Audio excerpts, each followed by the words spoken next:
Guys, ayan, pagkatapos namin manguha ng kasoy, magbibiyak naman. Ayan, ayan isang bata.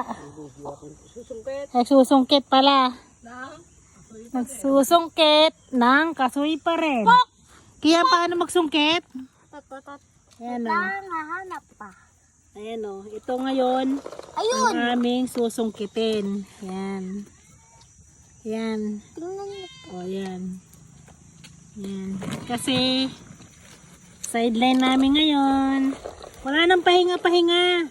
Pagkatapos kumain, actually, yung isa nakakain pa. Ayun o, hindi pa kami tapos. Di pa tapos. Umpisa sila. Oh, nag-uumpisa na kami. Oh. Siya nakakain pa. Kami nagtatrabaho na uli. Masarap yung kambing. Tingnan nyo Yan. guys. Naputol. Oh, yan. Putol. Diba? Trabaho na.